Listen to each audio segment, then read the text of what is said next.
La pelota dominicana siempre ha contado con un importante patrocinador como Banreservas.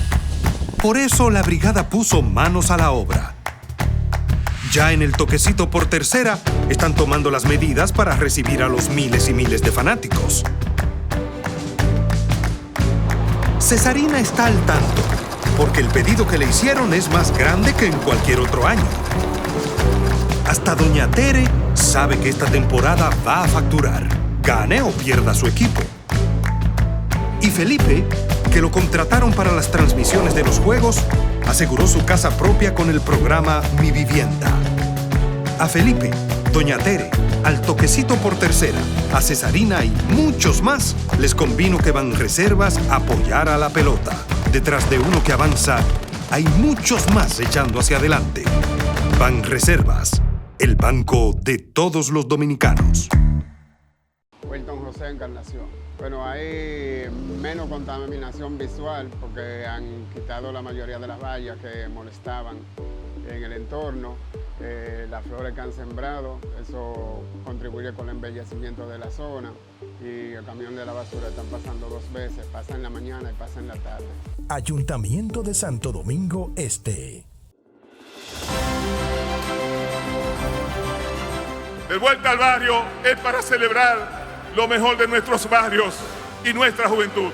Y llega hoy a Santiago de los Caballeros para la correcta orientación de ustedes, nuestros jóvenes. Para trabajar en conjunto, buscamos garantizar conjuntamente oportunidades para que nuestra juventud, que cada vez tenga más participación, nuestra juventud debe saber que todo cuesta, que el camino no es fácil, que solo emprendiendo y educándose es la única forma de salir hacia adelante. Pero eso es una responsabilidad de nosotros como Estado, de todos los hombres y mujeres comprometidos con su país, que somos la mayoría. ¿Y qué está pasando aquí hoy? Hoy es una muestra de la voluntad de este pueblo.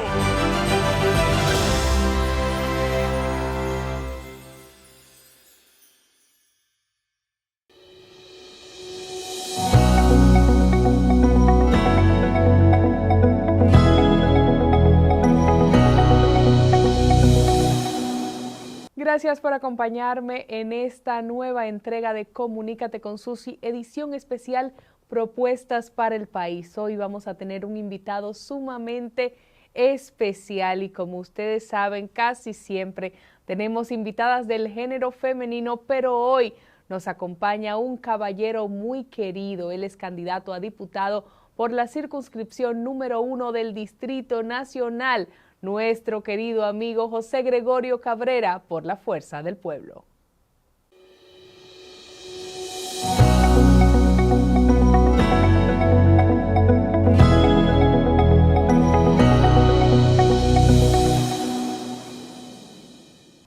José Gregorio Cabrera, bienvenido.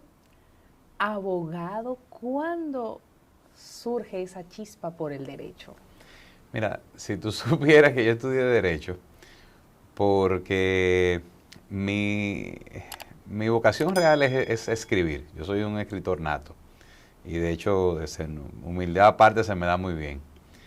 Y en el momento que yo salía de la universidad, yo decía, bueno, de las cosas que me gustan y que siento una inclinación natural, ¿cuáles son las que mejor se conjugan? Y bueno, lo que salió era el derecho, porque a mí me gustaba leer, me gusta escribir, me gusta la comunicación. Y evidentemente tienes que entender que cuando yo entré a la universidad, la oferta académica era mucho más limitada de lo que es hoy día. Y con lo que me encontré fue que me enamoré de mi carrera. Me encanta el derecho, me encanta toda la parte teórica. Lo ejercí durante 10 años, más desde la perspectiva de los negocios, no tanto como litigante. Pero en algún momento también hice el switch, porque encontré que el ejercicio del derecho es emocionalmente desgastante. Cuando tú haces la cosa como a mí me gusta hacerla, que es con entrega, con pasión. Y como tú lo que vives resolviendo problemas, eso es emocionalmente desgastante. Y en ese proceso, pues descubrí una de mis inclinaciones, que es el tema de la comunicación. hice una maestría en el área y pues empecé a, digamos, a reenfocar mi carrera y me dediqué al tema de la comunicación corporativa, a los asuntos públicos. Ahí trabajé durante casi 8 años para una multinacional, manejando los mercados del Caribe, todo lo que tenía que ver con relaciones gubernamentales, temas regulatorios de comunicación. Y pues ahí como que hice ese shift, aunque no te niego que el tener una muy buena base de la perspectiva legal me ayuda bastante y me ha ayudado bastante en esa parte de mi carrera. Tú mencionas esa maestría así como por dejar, pero tengo entre mis apuntes que fue una maestría en comunicación estratégica y política por la George Washington University. Así o sea, es. no fue paja de coco. No. ¿Cómo fue esa experiencia? Bueno, hay cosas que uno no la dice para que no crean que uno está pecando de poco humilde. Mira, ¿Cómo fue estudiar allá? En el año 2008, 2009 aproximadamente, una persona que considero uno de mis mejores amigos y un mentor, John Gagan, estadounidense y luego se regresó a vivir a Estados Unidos, me invita a un viaje. Fuimos a un viaje a Washington, a una conferencia de una asociación que se llama Asociación Americana de Consultores Políticos, AACP. Y ahí por primera vez entré en contacto con la comunicación política y con la comunicación estratégica, y era lo que quizás uno lo hacía o lo veía de manera intuitiva, pero tú ver el nivel de tecnificación que ya hace, bueno, estamos hablando de que eso hace en 12, ¿cómo es? 10, 14 años, una cosa así. A mí me sorprendió mucho. Y se me ocurrió una idea, y era porque no lo teníamos aquí. Y a mí se me ocurrió una idea y fue la siguiente. ¿Por qué no organizamos una serie de seminarios que se convirtiese prácticamente en un posgrado, en un diplomado, y todos estos profesores los llevamos a la República Dominicana? Y así lo hicimos. En el año 2009 trajimos la primera edición del ciclo de seminarios sobre comunicación política. Lo hicimos en alianza con la Fundación Global Democracia y Desarrollo. Y ahí pudimos traer al país los más tops, o sea, consultores más top en cada una de sus áreas. Ahí vino Larry Rizzolano, Joe Goldberg, que eran parte de lo que es la firma AKPD Media, que es la firma que en ese momento asesoraba a Barack Obama.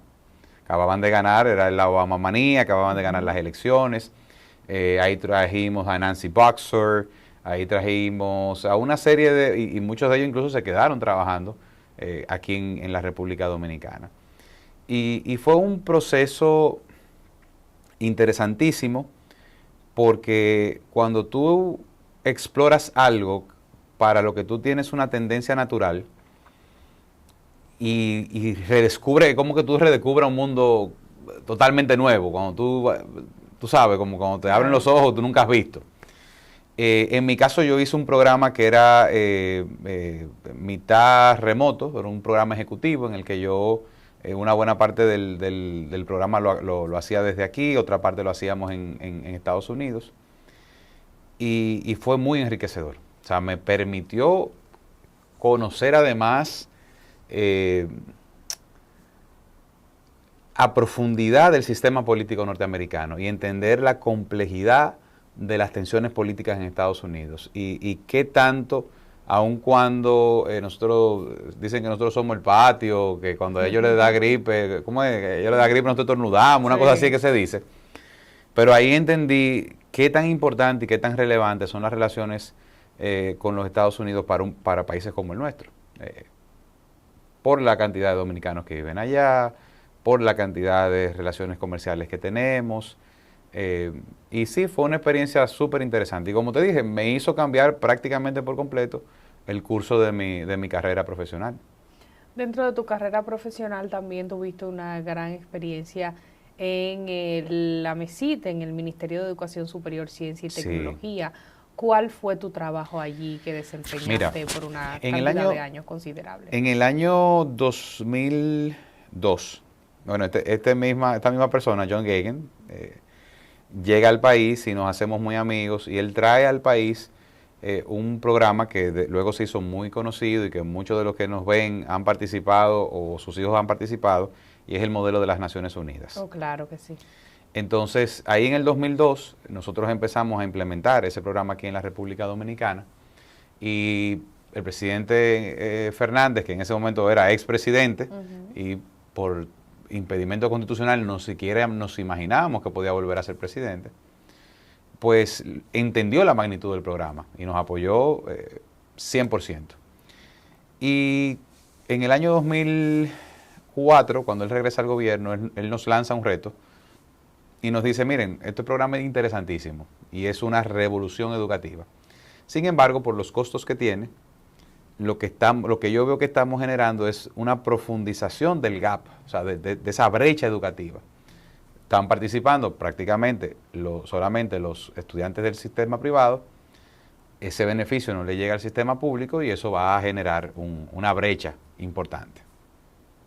Y ahí diseñamos un programa para implementar el sistema de modelos de Naciones Unidas y de otras actividades de liderazgo estudiantil como la sociedad de debates y eso, dentro del sistema público, tanto a nivel escolar como a nivel universitario. Y bueno, ahí están los frutos. Se logró implementar en todas las regionales educativas, luego de mucho tiempo de trabajo, se logró implementar como programas fijos en las diferentes universidades del país. Y yo te puedo decir que, bueno, yo te puedo mencionar 25 personas que tú conoces que hoy día están en posiciones de toma de decisión, en posiciones de liderazgo, que de una forma u otra son el resultado de esos programas. Para mí fue un motivo de mucha satisfacción. Lo hice durante casi 3 años y luego decidí regresar al sector privado porque entendía que había cumplido con mi misión, entendía que eso caminaba y bueno, pues me dediqué al ejercicio de mi carrera y bueno, creo que ha sido aquilatable el aporte que hicimos. Pero antes de eso, tengo entre mis apuntes que fuiste director ejecutivo y parte del grupo fundador del Pacto Global de Naciones Unidas de República Dominicana. Bueno, de hecho fue un poco después de eso. Yo siempre estuve muy vinculado, por el mismo tema de los modelos y eso, siempre me sentí muy atraído al todo el tema del sistema de Naciones Unidas. Y en el año 2006, si mal no recuerdo, nosotros acompañamos al presidente Fernández a Davos, al Foro Económico Mundial de ese año. Y precisamente el entonces secretario general de la ONU, Kofi Annan, en esa edición del Foro de Davos, le lanzó un reto al sector privado global y le decía, nosotros tenemos a puerta el cumplimiento de una serie de metas. En ese momento no se llamaba Agenda 2030, se llamaba Objetivos de Desarrollo del Milenio, y nosotros entendemos que el sector privado tiene que jugar un rol fundamental en eso.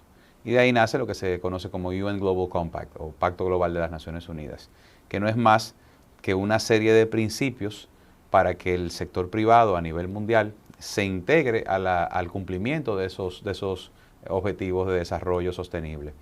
En el caso de la República Dominicana, nosotros tuvimos un rol importantísimo en la creación de las diferentes redes en toda Latinoamérica. Y en mi caso me tocó liderar esa iniciativa durante unos 3 años aproximadamente, con muy buenos resultados. Luego hubo digamos que en el año 2012 hubo un morph, el entrante presidente, digamos que quizás no tenía tanto interés en seguir promoviendo ese tipo de iniciativas, y pues digamos que fue algo que fue revolucionario en su momento, con un alto impacto en el sector privado, pero que lamentablemente a partir del 2012 no se le dio mucha continuidad, pero seguimos vinculados directamente con la gerencia del programa directamente en Estados Unidos, y la verdad es que también, como te digo, yo siempre he tratado amén de desarrollarme profesionalmente, porque tengo una familia que mantener, evidentemente, pero yo creo que nosotros tenemos una numerosa familia. Yo creo que nosotros tenemos como generación y como personas que hemos tenido la oportunidad de prepararnos y de estar expuestos a ciertas oportunidades, nosotros tenemos una obligación con la sociedad. Nosotros tenemos que devolver de alguna forma el privilegio que hemos recibido.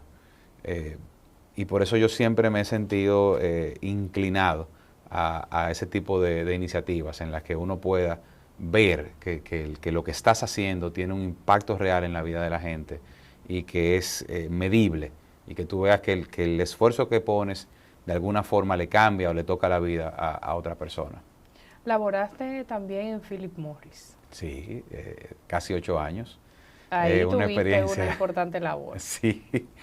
Mira, a mí me tocó entrar en PMI, en Philip Morris International, en un momento importante de la compañía, porque era el momento en el que la compañía entendía que tenía que dar un cambio hacia productos que fueran de un riesgo reducido para la salud de la gente.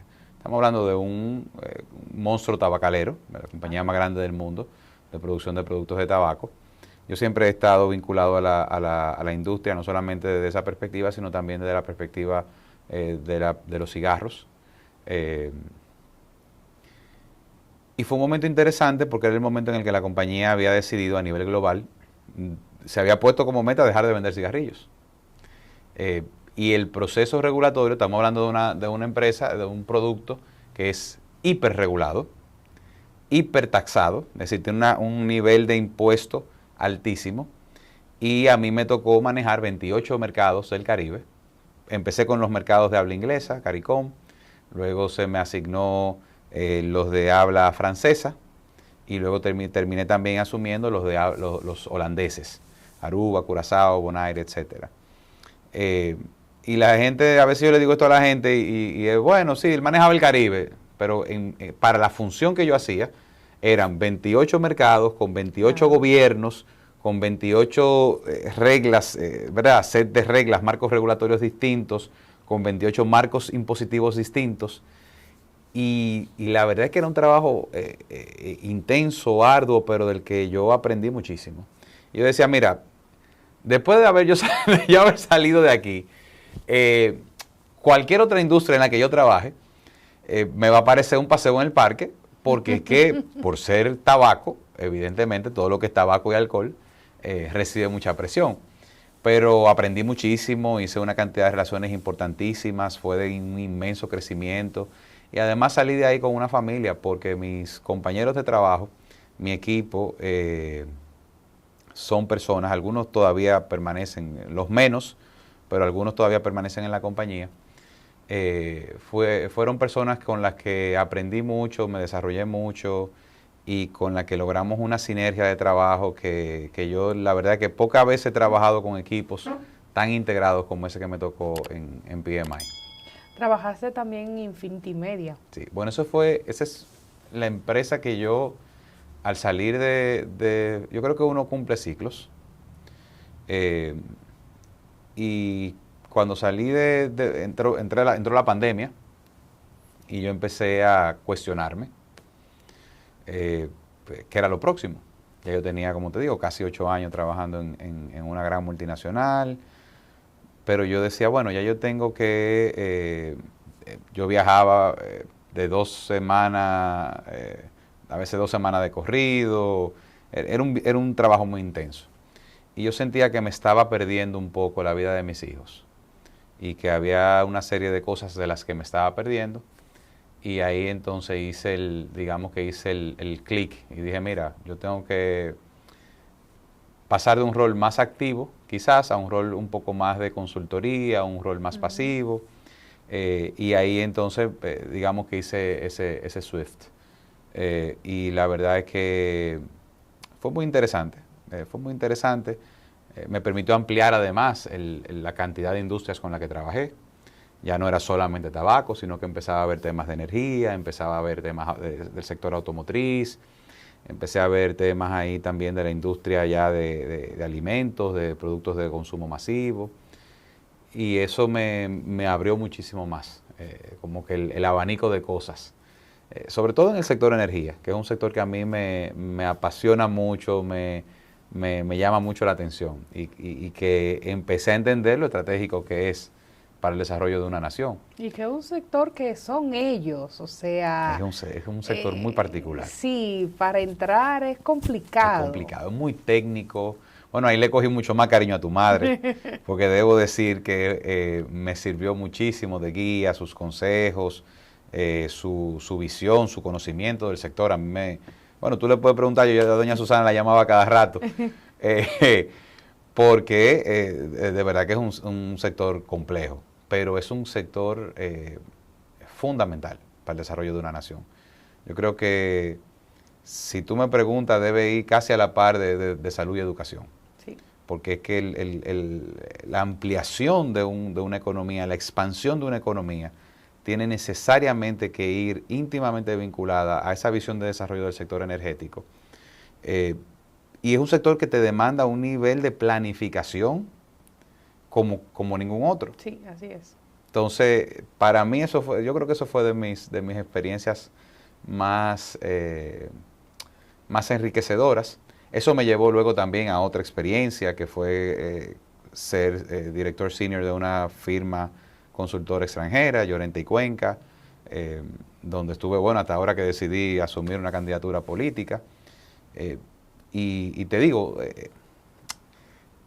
tú puedes sentarte en una mesa, en un board de directores de una industria, de cualquier industria, y tú poder entender la cantidad de engranajes y piezas que tienen que entrar en funcionamiento para que algo que tú como consumidor lo ves como tan intuitivo, tan sencillo, o sea, para que tú le puedas dar a ese interruptor y esa luz prenda, pasan tantas cosas antes de, y eso a mí me parece fascinante, o que tú te abras una botella de agua, todo lo que, bueno, tú que estuviste en Nubi, Sí. El tema de qué hacemos con el plástico, yo lo tiro ahí y no sé el viaje que hace ese producto para que no contamine, para que regrese. De verdad que es interesantísimo y a mí me genera muchísimo entusiasmo. José Gregorio, hemos hecho este pequeño recorrido por tu amplia trayectoria profesional. No es que yo sea viejo, es que empecé temprano y he trabajado mucho. Pero lo hacemos precisamente porque es necesario que la gente conozca de dónde vienen las personas que aspiran a representarlos. Sí. Y que no es simplemente alguien que quiere una curul y ya, Sí. sino que es alguien que le da importancia a la preparación, que se ha fajado muchísimo, Así es. que tiene una amplia trayectoria profesional y que ha tenido puestos con un nivel de requerimientos técnicos sumamente profundos como los que tú has tenido. O sea, tener un puesto como director senior en Llorente y Cuenca, del cual tú acabas de salir por una responsabilidad, un llamado que tú sientes de un trabajo político al cual te acabas de decidir a tomar, eso no lo hace cualquier persona. Cualquiera se queda precisamente en un puesto en el sector privado y no se adentra en un mundo tan ingrato como es el de la política. Y precisamente en esta trayectoria que tú has tenido, donde en un momento cuando hablábamos de Infinity Media, fuiste nombrado 40 Under 40 por la revista Mercado. Sí, bueno, en 3 años, durante 3 años consecutivos. Exactamente, en varias ocasiones, o sea, tú has estado en el top y decidir todo eso por la política, ¿por qué? Cuando hay gente que lo que quiere es hacer lo contrario. Exactamente, dejar esa intranquilidad, esa agitación del mundo político para estar en paz en el sector privado. ¿Por qué? Mira, creo que por lo que te decía ahorita, yo creo firmemente que nosotros tenemos una responsabilidad con nuestros hijos y con nuestras generaciones. La República Dominicana en los últimos 20 años ha experimentado un crecimiento económico envidiable en toda la región. Sin embargo, ese crecimiento económico ha venido también a la par con una profunda desigualdad social. Ha venido a la par con una profunda antipatía de los jóvenes con relación a lo que son los problemas colectivos. Ha venido a la par también con un crecimiento del crimen, con un crecimiento de la intranquilidad, con un crecimiento de la presión que reciben nuestros jóvenes de aceptar valores que no son nuestros valores. Yo decía recientemente que yo recuerde, nunca antes había visto a nuestra nación bajo un ataque tan fuerte y tan inminente de nuestra forma de vida y de nuestros valores tradicionales. Yo creo que los dominicanos seguimos siendo buenos.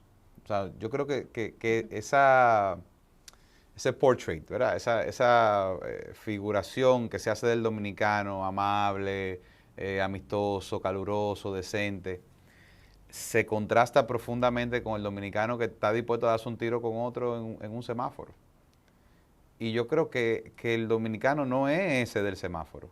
Yo creo que el dominicano es el otro. Lo que pasa es que estamos viviendo en una situación que nos ha colocado en una muy mala posición. Y yo creo que eso hay que cambiarlo. Si nosotros queremos dejarle algo de país a nuestros hijos, a nuestros nietos y a los que vendrán después, nosotros tenemos que tomar acciones. Y si quienes hasta ahora han tenido la posibilidad de hacerlo, han decidido no hacerlo por la razón que sea, pues entonces yo creo que tiene que haber alguien que lo haga. Tiene que haber alguien que dé el paso al frente. Nosotros no podemos seguir, Susi, pensando que vamos a dividir la sociedad entre popis y guaguaguá y que vamos a salir impunes de eso. No lo podemos seguir pensando. ¿Por qué? Porque mi futuro, el de mis hijos, está profundamente ligado al futuro del motoconchita del kilómetro 11 de la Sánchez. Porque yo puedo trabajar 18 horas, no es porque yo sea rico o millonario, yo soy hijo de una familia clase media trabajadora, que lo que me enseñó fue a estudiar, a trabajar y a ser responsable. Y yo puedo trabajar 18 horas al día y acumular cierto nivel de capital, cierto nivel de riqueza, darle educación a mis hijos, pero la seguridad de mi hijo está a la disposición de un joven que posiblemente no recibió las oportunidades que necesitaba, que entró en desesperación y que salió a asaltar ese día. O sea, nosotros hemos transitado los últimos 30 años de sociedad creyéndonos la mentira de que nosotros con dinero podemos vivir en una burbuja. Y eso no es cierto. Por eso vivimos asustados, por eso vivimos presos de nuestras propias casas. Por eso en tu casa tú tienes alarma, cámara, valla eléctrica si vives en una casa, un seguridad y hasta un perro. Entonces tú vives en una cárcel de la que tú sales y entras cuando te parece, pero no deja de ser una cárcel. Entonces yo entiendo que eso hay que cambiarlo. Y yo no me hago ilusiones de que yo solo lo voy a cambiar. Yo no me hago ilusiones de que eso se va a lograr en 3 años. Pero tenemos que empezar ese proceso. Y si eso implica que algunos de nosotros sacrifiquemos esa tranquilidad, ese bienestar, tenemos que hacerlo. Porque vuelvo y te digo, de nada me va a servir estar cómodo, generar riqueza, viajar 2 veces al año, que mis hijos tengan vacaciones, que mis hijos tengan privilegios, si eso se va a dar en un entorno en el que por la profunda desigualdad ellos van a estar en riesgo. Entonces la otra opción que tenemos es irnos. ¿Y a quién le vamos a dejar el país? No por casualidad, recientemente, bueno, estuviste ahí en la presentación del estudio que hizo la Asociación Nacional de Jóvenes Empresarios. Así es. Donde arrojaba una cifra alarmante de que el 63% de los jóvenes tiene como principal aspiración irse del país. Pero eso ya no es una realidad solamente para Bombón, que es un amigo mío motoconchita del kilómetro 11 de la Sánchez, ni para Morena, que es una dirigente comunitaria de los Platanitos y de las Javillas. Es una realidad para cualquiera de los amigos de mis hermanos y de mis hijos, que estudiaron, que se prepararon, que a veces estaban fuera y hacen una maestría para regresar a ganar 30,000 pesos. Entonces, yo creo que nosotros tenemos que empezar a cambiar esa realidad. Y eso es lo que a mí me motiva. Y lo que me hace pensar que ahora que todavía tengo fuerza y que tengo la capacidad de, digamos, que de alguna forma servir, pues hacerlo. ¿No? Esta es la oportunidad. Hay un texto hebreo que dice algo así como, si no yo, ¿quién? Si no ahora, ¿Cuánto? Creo que es en el Talmud que está esa reflexión. ¿Y estás preparado, José Gregorio, para el descrédito que viene con la política o los intentos de descrédito que vienen con la política? Porque cualquiera se siente con el derecho de señalarte, de acusarte y de decir cuantas cosas sobre ti se le ocurran. Sí, eso es una realidad. Yo creo que ese es uno de los riesgos a los que uno se somete. Yo creo que cuando uno vive una vida transparente, vertical, de cara al sol, ese riesgo se reduce considerablemente. Yo a veces me río porque a mí me llaman y me dicen, te voy a llamar por no sé qué aplicación, que nos están escuchando. Y yo, pero ¿qué es lo que me van a oír? Que yo debo un dinero en un banco, de un préstamo. O sea, que cuando tú vives tranquilo, y tú vives, vuelvo y digo, de cara al sol, de una forma transparente, ese riesgo se reduce considerablemente. O por lo menos uno vive con la tranquilidad de saber que lo que vayan a intentar sacar y con lo que te vayan a intentar enlodar, o va a ser inteligencia artificial, un deep fake, creo que se llaman ahora, sí. O simplemente la verdad saldrá a flote. Mira, yo he pasado momentos en mi vida, en términos personales, difíciles como todo el mundo, y la verdad siempre se impone. Entonces, yo creo que esa manipulación es lo que ha permitido que en la política solamente entren aquellos que no tienen nada que perder. Y eso es lo peligroso. Cuando le dejamos la política única y exclusivamente a los que no tienen nada que perder y a los que le da igual lo que tú digas de ellos porque total es verdad, ahí es donde está el peligro. Y de eso es que nosotros debemos rescatar la política. De esa sucieza, donde cualquier cosa es cualquier cosa. Oye, por primera vez en mucho tiempo tuvimos una curul vacía durante casi un año, o más de un año, porque quien era el titular estaba preso por droga. Eso nunca antes se había visto. Sabíamos que habían personas en negocios oscuros que accedían a espacios de poder, pero nunca a ese nivel. Entonces yo creo que a eso es a lo que nosotros tenemos que ponerle el frente.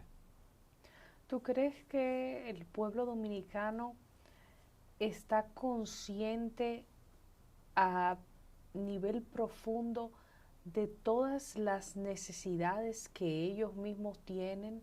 Es decir, a veces el candidato entiende que la población tiene algunas necesidades que tal vez son diferentes a las necesidades que entiende la comunidad que tiene. ¿Cómo tú ves el panorama? Mira, cuando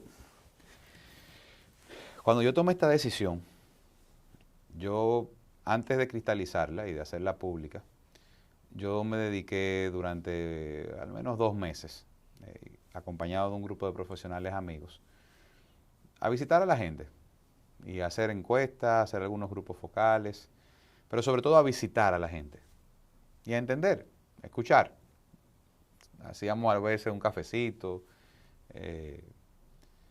y eso te sirve para tú aquilatar qué tan consciente está la gente de lo que está pasando o de lo que son sus necesidades. Y yo te puedo decir que lo que la gente está pidiendo a gritos es hasta sencillo. ¿Qué es lo que quieren los dominicanos? Comida más barata, poder salir tranquilos y algo de educación y algo de salud. Eso es lo que el dominicano quiere. Creo que había, no recuerdo quién era el autor, pero había un dominicano, un merengue que decía que me dejen trabajar. Yo lo que quiero es que me dejen trabajar. El dominicano lo que quiere es que lo dejen trabajar.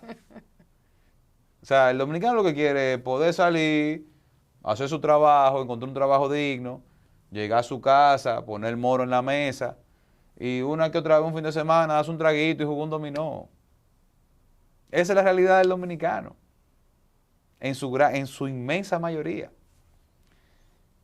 Y las familias dominicanas la están pasando mal. No es mentira. Y no quiero yo entrar en el discurso de que cuánto cuesta un plátano y cuánto cuesta un pollo. Pero es que cuando tú le quitas a una familia la tranquilidad de que con su salario pueda proveer hasta lo más básico, eso es un elemento de intranquilidad que es hasta cruel. Cuando tú le dices a un dominicano que tiene que pagar 30 pesos por un plátano, eso es cruel. Digo el plátano para mencionarte, ¿verdad? Claro. El presidente Abinader usa el pollo index, a mí me gusta el plátano index. Pero te lo menciono porque, como tú decías, la gente está muy clara de lo que necesita. La gente está clarísima de lo que necesita. Que pueda trabajar teniendo la tranquilidad de que si un hijo se le enferma, no se le va a morir. Que pueda emprender un negocio con la tranquilidad de que un extranjero ilegal que no pague impuestos lo va a hacer quebrar. Que pueda acostarse sabiendo que su hijo viene de la universidad y que no se lo van a matar por un celular. Y que ese hijo que está yendo a la universidad va a poder en algún momento hacer su familia, comprar su casita, mandar... Eso es lo que los dominicanos están pidiendo a gritos. Y tú me preguntarás qué tiene eso que ver con un diputado. Lo tiene que ver todo. Porque es que el más sencillo de los casos es en la fiscalización del presupuesto nacional, que está a cargo del Congreso, aunque no nos demos cuenta, porque parecería que para ese tipo de cosas los congresos son como que sellos gomígrafos y que donde nadie dice nada. Y si tú dices algo es porque tú eres oposición y te estás oponiendo al desarrollo y todas esas manipulaciones que se usan. Pero es desde el Congreso como principal poder que tiene como objetivo la fiscalización de la aplicación de los recursos del Estado, de donde debemos establecer las prioridades de un país.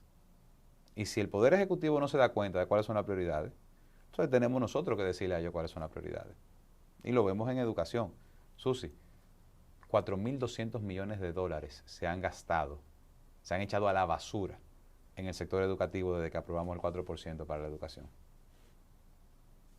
26% de los ingresos fiscales se van a educación, sin que en 11 años hayamos tenido ni siquiera medio punto de mejoría en los principales indicadores educativos. Mejor hemos echado para atrás. Pero no solamente en el sector público, lo mismo en el sector privado, que está completamente estancado. Lectoescritura, STEMs, o sea, ciencia, matemática, tecnología. Estamos en el mismo punto y en algunos casos peor que donde estábamos hace 11 años. Entonces, eso es un crimen. Nos estamos endeudando a una generación que por la pobre calidad de la educación que le estamos dando no va a tener los recursos para pagar esa deuda. Es tan sencillo como eso. No sé si me expliqué. Sí. Tú tienes una compañía y tú coges un préstamo y ese préstamo tú lo coges para comprar una maquinaria nueva. Esa maquinaria nueva o ese recurso nuevo, lo que sea que vayas a hacer con ese capital que tomaste prestado, te va a permitir aumentar tu productividad. Y ese aumento de productividad que tú estás proyectando es lo que te va a permitir a su vez saldar esa deuda. Nosotros aquí estamos cogiendo prestado para supuestamente invertir en educación, pero lo estamos haciendo tan mal que el recurso que vamos a sacar de ahí no va a tener la capacidad de agregar el valor suficiente para pagar esa deuda. Entonces, nosotros tenemos que cambiar eso. ¿Cuáles son las principales propuestas de José Gregorio de llegar al Congreso? Y ahí, ya que estamos hablando de esa labor de fiscalización. Ya que estamos hablando de educación, voy a empezar por ahí. Yo he hecho un compromiso público, que lo reitero aquí y en todas las entrevistas que tengo el honor de que me hagan, lo repito, de que en los primeros 100 días de asumir la curul yo voy a presentar un proyecto de ley que reforme de manera profunda el sistema educativo dominicano. La ley que tenemos es un decálogo poético, parecería una cosa así como que hay un país en el mundo. Pero dada la incapacidad manifiesta del Ejecutivo, y no de estoy hablando de los últimos 11 años, que es lo que tenemos aplicando el 4%, de invertir de manera adecuada ese dinero, yo creo que por ley se le tiene que imponer al Ejecutivo algunos parámetros básicos. Por ejemplo, nosotros tenemos que empezar a hablar de la nueva escuela dominicana. La última escuela que yo visité, yo pensé que estaba entrando a Najayo Hombre. Son escuelas lúgubres, sin nada de color, sin ventilación, sin ni siquiera un espacio de juego. O sea, no tienen ni siquiera un columpio la mayoría de las escuelas dominicanas.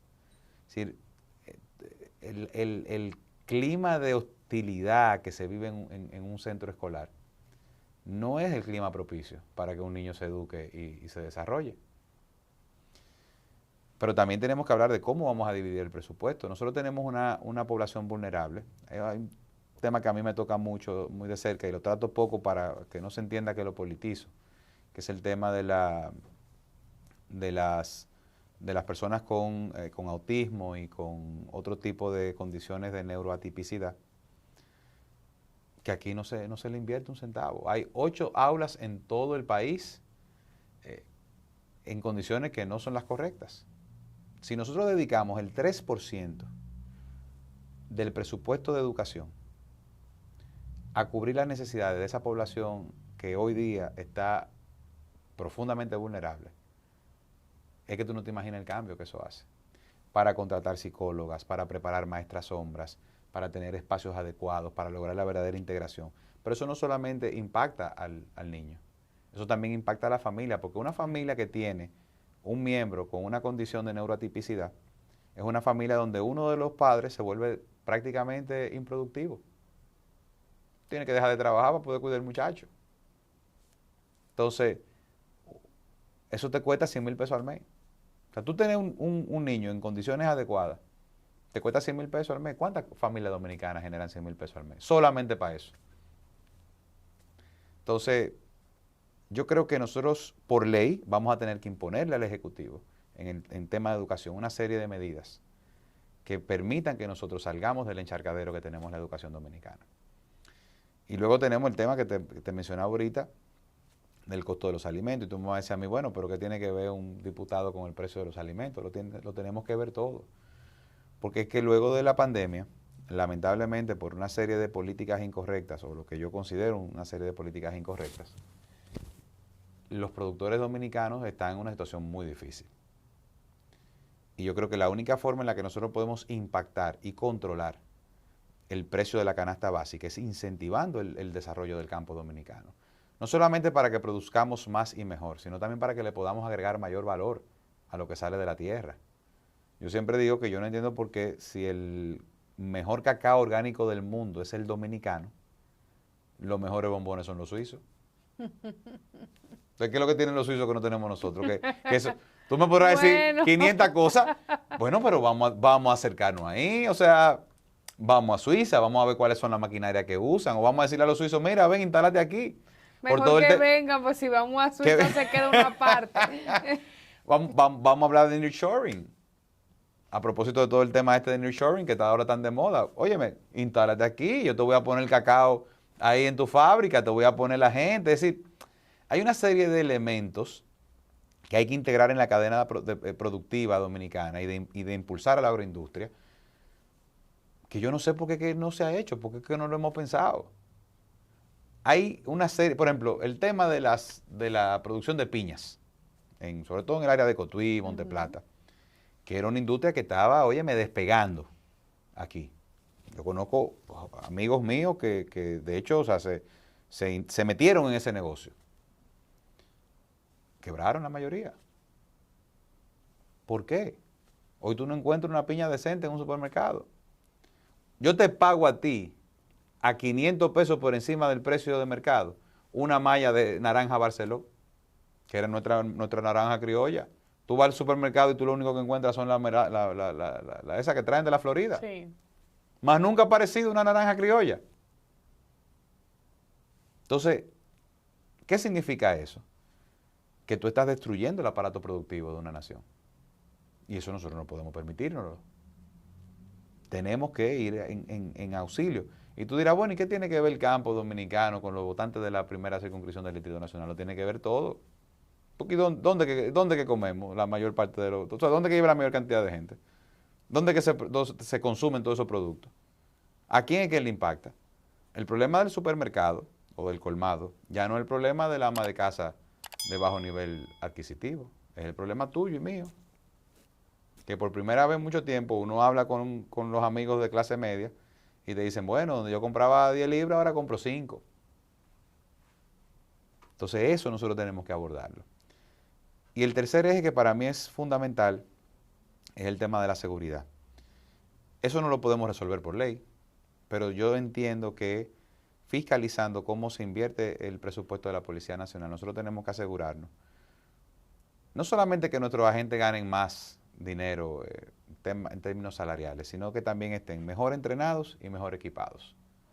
Nosotros tenemos que volver a dignificar la profesión de los hombres de uniforme. Yo creo que nosotros como sociedad hemos caído en una dinámica de que los policías son lo malo, los policías son lo corruptos, los policías... Yo quisiera que antes de uno hablar de la policía, usted se pase un día con un policía patrullando. Ahora, que hay policías que tienen que ir a los comercios de la zona que patrullan a pedir 2 galones de gasolina porque se le quedó el motor. Esa es la realidad. No te la van a decir porque por la naturaleza de militar, que es otro tema que también podríamos después desglosar, pero por la naturaleza de ese cuerpo, ellos no van a salir a decírtelo. Pero esa es la realidad que vive la policía dominicana. Reguero de camionetas de Tietá. O sea, el salir a ejercer la función policial es un sacrificio en este país. Entonces yo creo que eso hay que ponerle atención, dedicarle los recursos, invertir, no gastar, invertir en la recuperación de esa función para que podamos volver a vivir como se vivía antes en la República Dominicana. O sea, yo creo que los dominicanos estamos claros del país que queremos. Yo sé el país que yo quiero y yo creo que tú sabes cuál es el país que tú quieres. Entonces, ahí la pregunta es, ¿qué vamos a hacer en los próximos 10, 15, 20 años para volver a vivir en ese país que nosotros queremos? ¿Cuál es la respuesta, José Gregorio, que has tenido en las visitas que haces a las diferentes comunidades en torno a tu candidatura, ese feedback de la gente? Mira, es sorprendentemente muy positivo. Yo esperaba, digamos que yo traté de guardar mi corazón. Yo cuando empecé este proceso yo traté de guardarme y salí, tú sabes, esperando quizá por lo menos la apatía. Sin embargo, sentarme a hablar con una persona en el 7.5 de la Sánchez o en San Carlos. Mira, hace unos días estuve en un recorrido por varios hogares en San Carlos, donde nos reuníamos con mujeres, cabeza de familia. Y terminamos ahí en la Barahona comiendo unos domplines guisados más buenos que el diantre. Y tú puedes sentarte un viernes a las 6 de la tarde en San Carlos a comerte esa olla de domplines con los muchachos, con la gente que andaba con el equipo que trabaja conmigo y la gente de ahí de la zona. Y al ver que uno llegaba, bueno, la gente se acercaba, porque saben que tú no eres de por ahí, como dicen. Claro. Ah, pero mire fulano que está ahí, y se te acercan y tú hablas. Y tú te das cuenta de que la gente está ávida de eso, de que la escuchen, de poder expresar la visión que tienen. Como te decía ahorita, yo creo que la gente sabe lo que quiere y la gente sabe los problemas y sabe, tú sabes cuáles son las posibles soluciones. A veces lo que necesita es una voz, un intermediario. O alguien que, por la naturaleza de su trabajo, que ellos no pueden dedicarse a eso, bueno, porque le dé respuesta a ese tipo de situaciones. Y ha sido muy gratificante. Yo creo que de todo lo que he vivido en este proceso, con sus altas y bajas, cosas buenas, cosas malas, eso ha sido lo más gratificante. Ver el calor de la gente.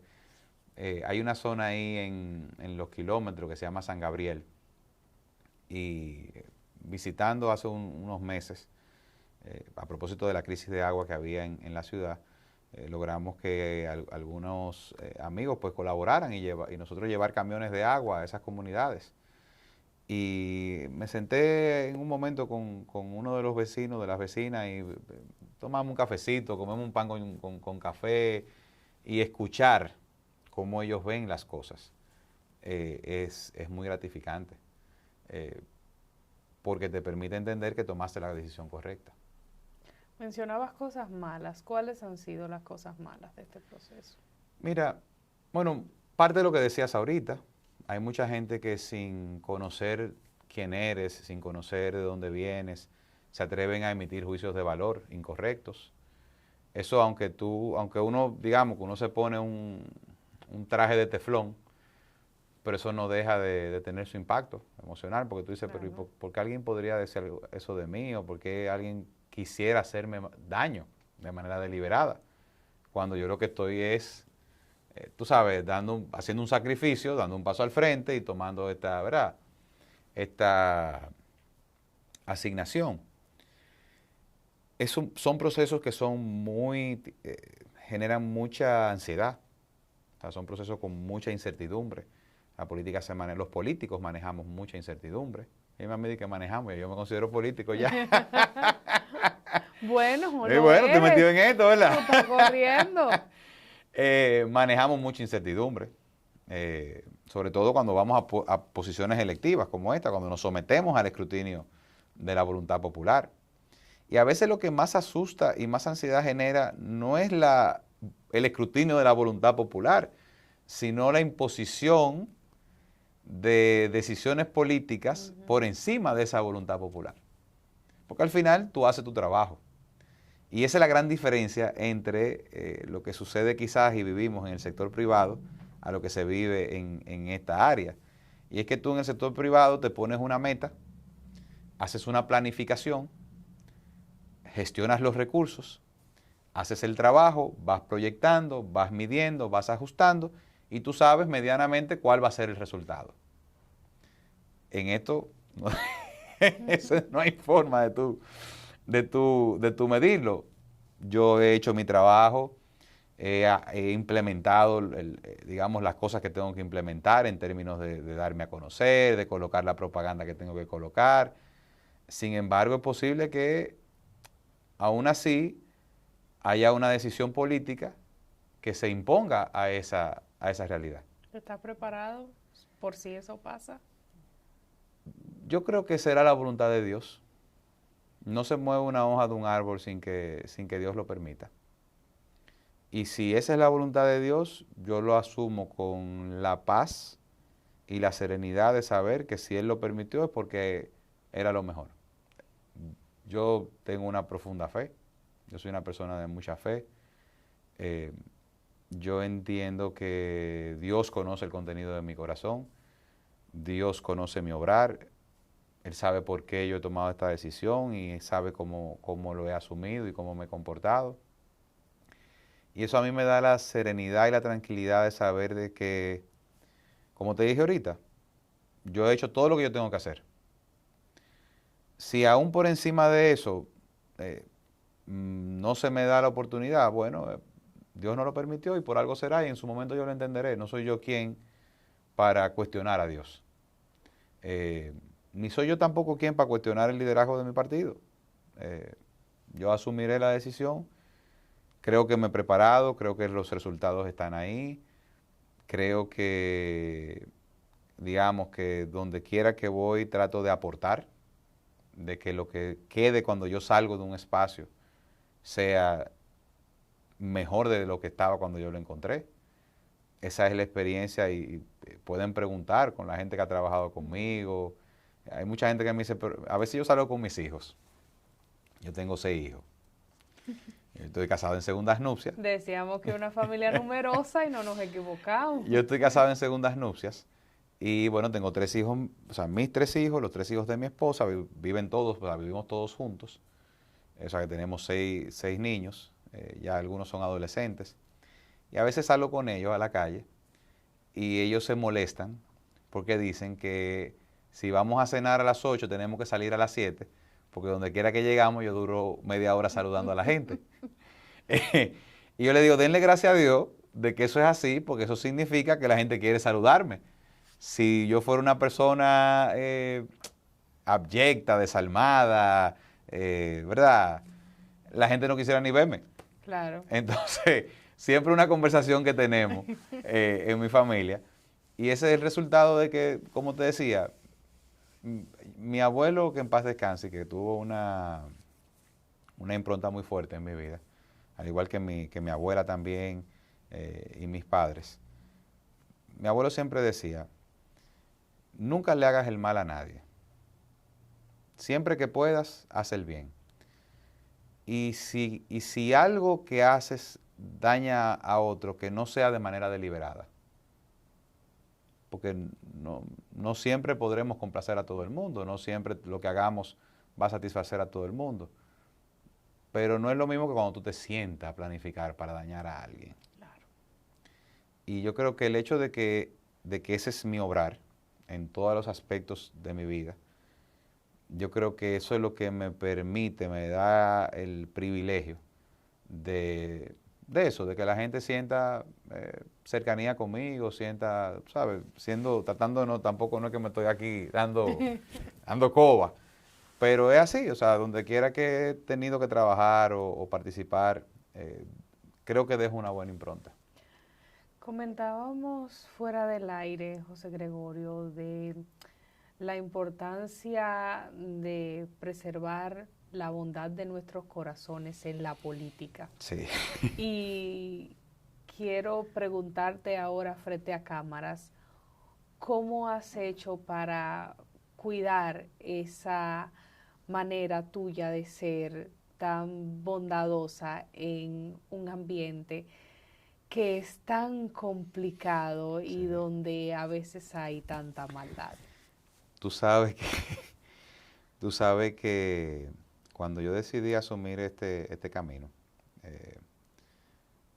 la primera etapa, que fue un momento de mucha introspección, mi oración siempre era precisamente esa. Yo siempre le decía a Dios, si esto va a cambiar mi naturaleza, aparta, o sea, quítamelo del medio. Si esto me va a convertir a mí en una persona distinta a la que yo he sido hasta ahora, yo no lo quiero. O si esto que yo quiero lograr en el camino me va a hacer perderme, tampoco lo quiero. Y no te niego que uno se endurece un poco, o más que endurecerse, uno se fortalece, porque empiezas a entender que no todo el que se te acerca con el mismo nivel de bondad, de apertura con el que tú quizás estás acostumbrado a operar. Y eso te obliga a tú discernir. Esa es la palabra, discernir. Hay gente que dice, la política es sumar y multiplicar. Sí, es cierto. Pero también tú tienes que discernir con quién sí y con quién no.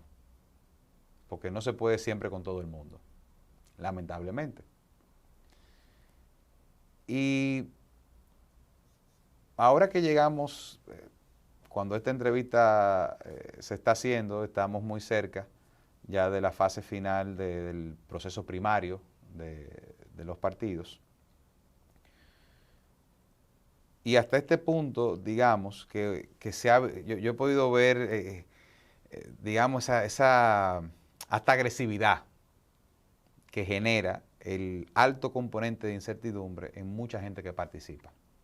Y es entendible porque hay personas que, bueno, como es mi caso, que dejó su trabajo, que ha puesto en pausa sus negocios o su ejercicio profesional y que tienen muchas cosas empeñadas en este proceso.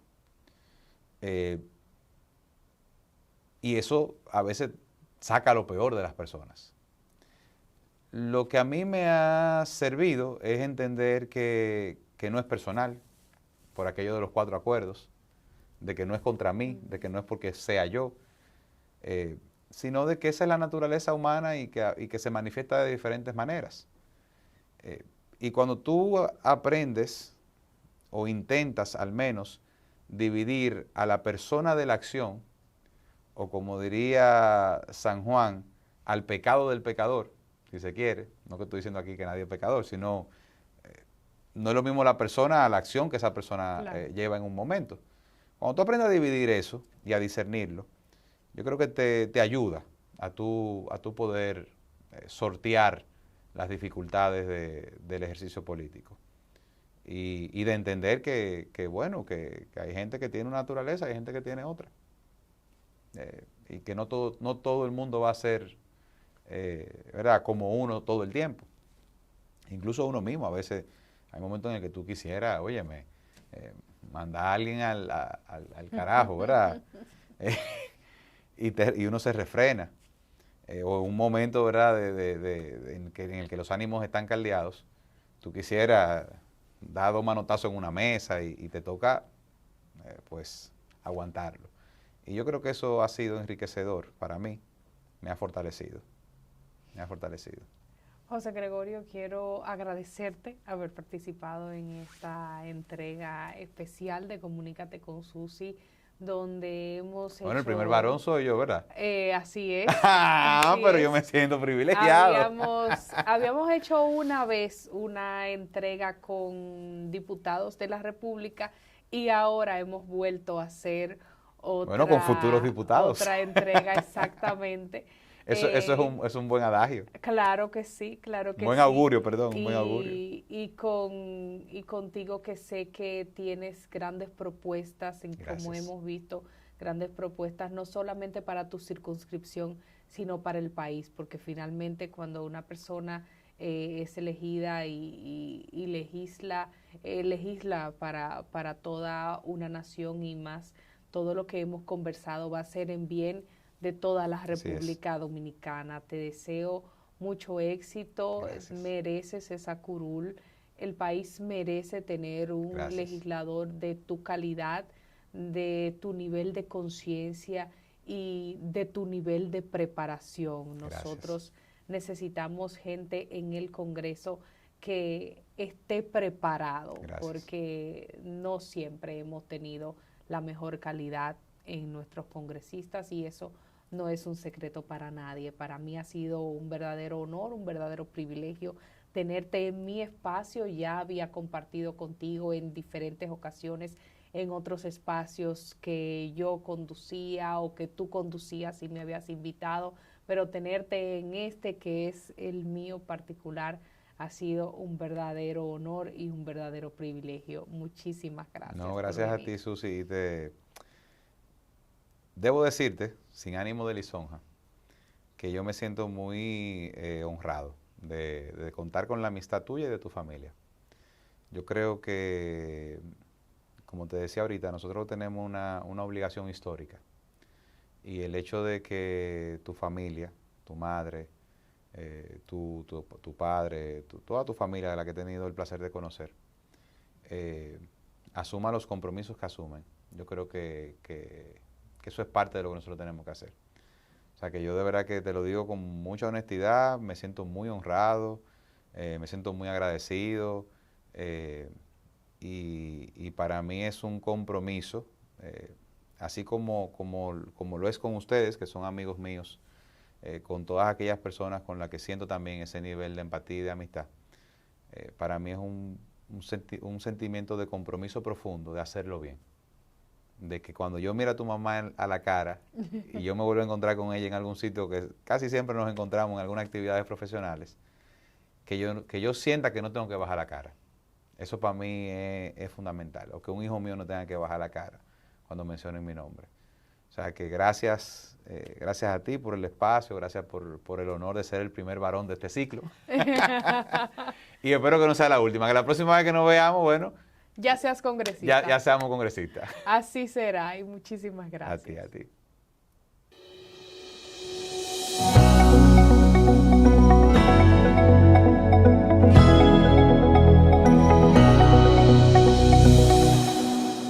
Así llegamos al final, no sin antes decirte que le des a la campanita, así activas las notificaciones y te enteras cuando suba un nuevo video. Sígueme en mis redes sociales, estoy como Susi TV RD en Twitter y también en Instagram. Y me encuentras como Susi Aquino Gotro en Facebook y también en LinkedIn. Bye bye. La pelota dominicana siempre ha contado con un importante patrocinador como Banreservas. Por eso la brigada puso manos a la obra. Ya en el toquecito por tercera están tomando las medidas para recibir a los miles y miles de fanáticos. Cesarina está al tanto, porque el pedido que le hicieron es más grande que en cualquier otro año. Hasta doña Tere sabe que esta temporada va a facturar, gane o pierda su equipo. Y Felipe, que lo contrataron para las transmisiones de los juegos, aseguró su casa propia con el programa Mi Vivienda. A Felipe, doña Tere, al Toquecito por Tercera, a Cesarina y muchos más, les convino que Banreservas apoyara a la pelota. Detrás de uno que avanza, hay muchos más echando hacia adelante. Banreservas, el banco de todos los dominicanos. Wilton José Encarnación.